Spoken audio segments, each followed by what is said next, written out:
Isang mapagpalang araw po sa ating lahat. Welcome po muli sa ating YouTube channel, ang Haring Salomon Channel. So kung kayo po ay bago pa lang sa ating channel, maaari niyo pong bisitahin yung ibang uploaded videos at yan po ay talagang ginawa para sa atin. Ngayon po, ang pag-uusapan naman natin ay ang pag-compute ng beam. Beam malapit sa footing na mas kilala sa tawag na tie beam, beam sa second floor, at beam sa roof. Sa pag-compute ng beam, dapat alam din natin ang sukat ng mga beams natin.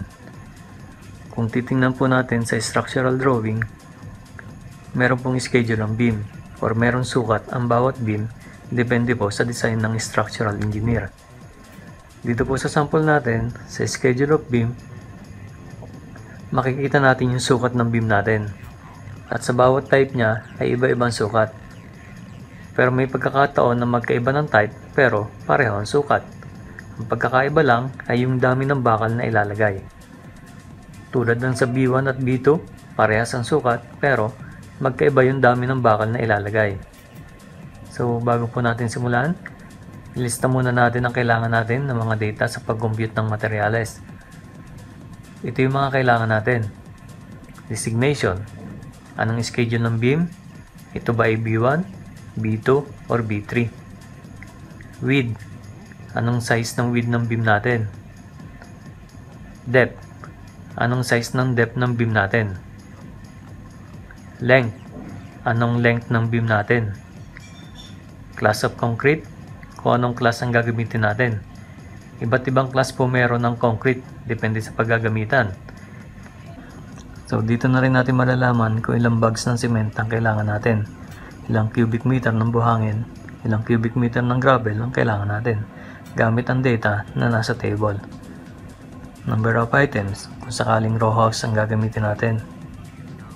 So simulan na po natin i-compute ang beam natin. Start po tayo mag-compute sa tie beam. Unahin natin kuhanin yung mga sukat ng beam na naka-horizontal. So mag-start tayo mula sa taas hanggang pababa. Designation niya ay TB or tie beam. Tapos ilista ko na rin yung grid location.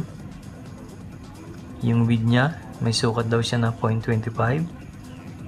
Yung depth niya, may sukat daw siya na 0.40 meters. Tapos yung length, may haba daw siya na 3.42 meters. Para makuha natin yung volume ng concrete, gamitin natin yung formula na length times width times height. So dito, ang magiging height niya ay yung depth na. So ito na yung volume of concrete natin para sa unang beam. So same procedure ang gagawin natin sa natitirang mga beams. So ito na yung mga sukat ng beams natin na naka-horizontal. So same procedure din ang gagawin natin sa mga naka-vertical. Ito na yung mga sukat ng beams natin na naka-vertical. Kailangan ba nating isa-isahin ang bawat beam? Depende po kung saan kayo mas mabilis. Ang ginawa ko dito, isa-isa ko siyang kinuha ang sukat. Kung mapapansin nyo, yung beam na dumaan sa column, kinuha ko ang bawat sukat ng beam. May mga pagkakataon na may magkaiba ang sukat ng beam. Katulad ng beam natin dito sa second floor. Dumaan yung beam natin sa column pero magkaiba siya ng schedule. Para pag nag-compute tayo ng bakal, pwede na rin natin gamitin ng mga sukat na ginamit natin sa beam. Hindi na natin muling susukatin ng beam kasi meron na tayong mga data. Pwede na rin natin gamitin yung sukat na to kung sakaling kailangan natin yung sukat para sa formworks or yung mga forma ng beams. Balikan natin yung table ng concrete mixture proportion para malaman natin kung ilang simento, buhangin at graba ang kailangan natin. Sabi dito sa table, kung beam ang paggagamitan natin, kailangan natin ng class A. Sa class A, meron siyang proportion na 1:4. Ibig sabihin, 1 part of cement, 2 parts of sand, and 4 parts of gravel. Take note po, ito po ay para sa 1 cubic meter. Ibig sabihin, sa 1 cubic meter, kailangan daw natin ng 9 bags of cement, 0.5 cubic meter of sand, at 1.0 cubic meter of gravel. Paano natin malalaman ang sukat ng buhangin at gravel? Pwede nyo pong balikan yung video ko sa footing para malaman natin ang pagkuha ng tamang sukat ng buhangin at gravel. Para makuha natin ang bilang ng simento, i-multiply natin ito sa 9. Ibig sabihin, kailangan natin ng 2.46 bags ng cement. Para makuha natin kung ilang cubic meter ng buhangin, i-multiply naman natin ito sa 0.5. Ibig sabihin, kailangan natin ng 0.14 cubic meter ng buhangin. Para makuha natin kung ilang cubic meter ng gravel, i-multiply naman natin ito sa 1.0. Ibig sabihin, kailangan natin ng 0.27 cubic meter ng gravel. Same procedure and formula ang gagamitin natin sa mga natitirang beams natin.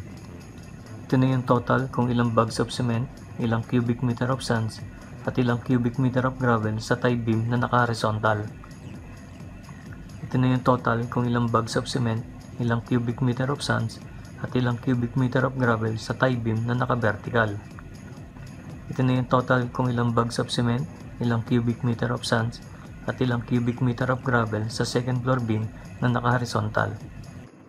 Ito na yung total kung ilang bags of cement, ilang cubic meter of sands, at ilang cubic meter of gravel sa second floor beam na naka-vertical.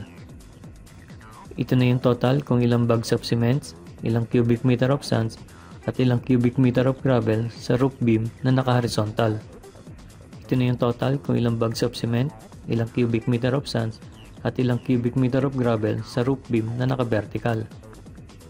So ito na po yung total volume of concrete, total bags of cement, total cubic meter of sands, at total cubic meter of gravel sa mga beams natin.